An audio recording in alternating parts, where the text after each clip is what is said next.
বিশ্বৰ আটাইতকৈ ব্যয়বহুল আৰু জনপ্ৰিয় cricket league Indian premier league এই মুহূৰ্তত ভাৰতবৰ্ষৰ বিভিন্ন ৰাজ্যত অনুষ্ঠিত হৈ আছে আৰু কালি হিমাচল প্ৰদেশৰ ধৰমশালা ষ্টেডিয়ামত কালি খেল অনুষ্ঠিত হৈছিল পঞ্জাৱ কিংছ আৰু দিল্লী কেপিটেলছৰ মাজত কিন্তু তাৰ মাজতে দেখিবলৈ পোৱা গ'ল আধাতে সেই খেল সামৰিবলগীয়া হ'ল কাৰণ পৰিস্থিতি অধিক অৱনতি ঘটাৰ আশংকাতে আচলতে খেল কালি বাতিল কৰিবলগীয়া হ'ল আৰু অন্যান্য পৰৱৰ্তী খেলসমূহৰ সন্দৰ্ভত BCCI কি সিদ্ধান্ত ল'ব মোৰ সৈতে কিছু কথা পাতিবলৈ আছে সাংবাদিক মোৰ সতীৰ্থ সাংবাদিক প্ৰাঞ্জল বৰুৱা মই প্ৰাঞ্জলৰ ওচৰলৈ আহিছোঁ প্ৰাঞ্জল BCCI আজি এখন গুৰুত্বপূৰ্ণ বৈঠক আছে যেহেতু কেনে ধৰণৰ সিদ্ধান্ত হ'ব পাৰে পৰৱৰ্তী মেচসমূহ অনুষ্ঠিত হ'বনে নাই হয় নিশ্চয় কৈছে কালি যিখন খেল অনুষ্ঠিত হৈছিলে ধৰমশালাত খেলখন অনুষ্ঠিত হৈছিলে পঞ্জাৱ কিংছ আৰু দিল্লী কেপিটেলছৰ মাজত আৰু সেই খেলখন যুদ্ধৰ বাবে আচলতে যুদ্ধকালীন পৰিস্থিতিৰ বাবে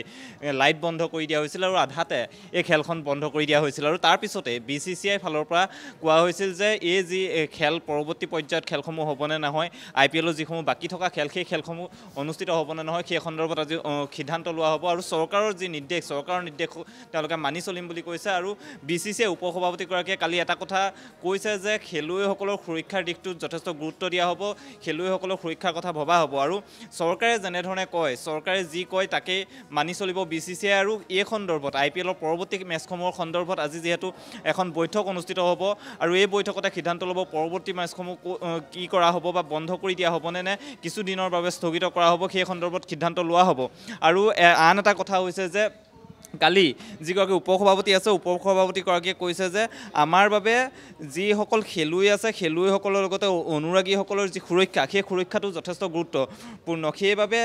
দেশৰ যি যুদ্ধকালীন পৰিস্থিতি ভাৰত পাকিস্তানৰ যি যুদ্ধকালীন পৰিস্থিতি সেই পৰিস্থিতিৰ বাবে আচলতে খেলসমূহ হয়তো কিছুদিনৰ বাবে স্থগিত ৰখা হ'ব নাইবা স্থানান্তৰ কৰা হ'ব প্লেন B আছে বুলি ইতিমধ্যে BCCI কৈছে গতিকে খেল কি হ'ব সেই সন্দৰ্ভত কিছু সময় পিছতে আচলতে BCCI এই বৈঠকৰ পিছত আচলতে জানিব পৰা যাব কিন্তু যিসকল বিদেশী খেলুৱৈ আছে IPLত যথেষ্ট সংখ্যক বিদেশী খেলুৱৈ খেলে সেই বিদেশী খেলুৱৈসকলো কালি যি ঘটনা সংঘটিত হ'ল আধাতে খেল ৰখাই দিয়া হ'ল খেল বাতিল কৰা হ'ল তাৰপিছত কিন্তু বিদেশী খেলুৱৈসকলো যথেষ্ট ভয়ত আছে তেওঁলোক যথেষ্ট শংকাত আছে এই বিদেশী খেলুৱৈসকলৰ সন্দৰ্ভত কি আচলতে ব্যৱস্থা লোৱা হ'ব তেওঁলোকক পঠিয়াই দিয়াৰ ব্যৱস্থা কৰিব নেকি এই সন্দৰ্ভতো আচলতে আজি যি বৈঠক এই বৈঠকখনত সিদ্ধান্ত লোৱা হ'ব দীপাংকৰ কালি যিখন খেল আছিলে আধাতে যিটো বন্ধ কৰা হ'ল বা বাতিল কৰা হ'ল তাৰপিছত সেই দল দুটাক ক'লৈ লৈ যোৱা হৈছে তাৰ পৰা স্থানান্তৰ কৰা হৈছে হয় নিশ্চয়কৈ কালি খেলখন 10 অভাৰ এটা বলৰ খেল অনুষ্ঠিত হৈছিল আৰু সেই খেলখন আধাতে সামৰি দিবলগীয়া হৈছিল আৰু তাৰপিছত নিৰাপত্তাৰ দিশটোৰ প্ৰতি লক্ষ্য ৰাখি যিহেতু বিমান সেৱা বন্ধ কৰি থোৱা আছে গতিকে তেওঁলোকক এখন বিশেষ ট্ৰেইন যোগে নিৰাপদ স্থানলৈ লৈ অহা হৈছে আৰু দুইটা দলৰে আচলতে চিকিউৰিটি ব্যৱস্থাটোৰ ওপৰত যথেষ্ট গুৰুত্ব দিয়া হৈছে আৰু এখন বিশেষ ট্ৰেইন তেওঁলোকৰ বাবে যোগাৰ কৰা হৈছে আৰু সেই ট্ৰেইন যোগে তেওঁলোকক নিৰাপদ স্থানলৈ ইতিমধ্যে লৈ অহা হৈছে